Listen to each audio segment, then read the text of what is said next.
road to Oakland took 67 years, but baseball finally got there in 1968, after the humble beginnings in Philadelphia in 1901. From 1901 to 1954, the Philly A's were a staple in the postseason, winning 6 pennants and 3 World Series. After 54 years in Philadelphia, the Athletics relocated to Kansas City for 13 seasons before they ended up in Oakland, California at the beginning of the 1968 season. To this day, the Oakland County Coliseum is the only location where both an NFL and MLB franchise play their home games. For Oakland, 2014 was a success in the regular season, with the team earning a wild card berth and edging out Seattle for the final spot by 1 game in the standings. Unfortunately, the only playoff game they participated in ended up as a 9-8 loss on the final at bat of the game. Despite having a 7-3 lead entering the 8th inning and finally giving up 2 runs in the bottom of the 9th, the A's were sent packing with only 1 game played after a bullpen collapse.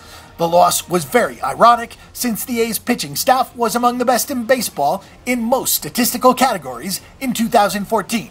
The A's played 500 ball against their division and the American League Central, but their 20-12 record against the American League East and 13-7 interleague record propelled them to an 88-win season. They were favored by many to take the American League West in 2014, but the overachieving Angels stole their thunder, and the 88.5 team total that the line setters issued before the season came in a snug under by half a game. Some players to watch in 2015: Coco Crisp is the only player left of the 4 Athletics who had over 500 plate appearances last season, which leaves Josh Reddick as the team leader in home runs with 12. Crisp needs the lineup behind him to have success on the base paths and with scoring runs, so his numbers may reflect how well the 2015 version of the Athletics performed. Reddick will now be asked to lead by example and put up the type of numbers he did back in 2012. He had more home runs in that year than he has had in the last 2 seasons combined, although he has missed 48 games or more in both seasons due to injury. Billy Butler comes over to Oakland after 8 seasons in Kansas City, and he is coming off his worst season since being a rookie in 2007. Apparently he's being rewarded for an off year because he signed a 3-year, $30 million contract, so he better produce if he hopes to keep the fans and management off his back. Losing Josh Donaldson to the Blue Jays takes a big chunk of the A's offense out of the nightly scorebox, leaving a huge void in the middle of the lineup. He led the team in all the big categories, including home runs, RBIs, runs average, and everything else from at-bats to walks.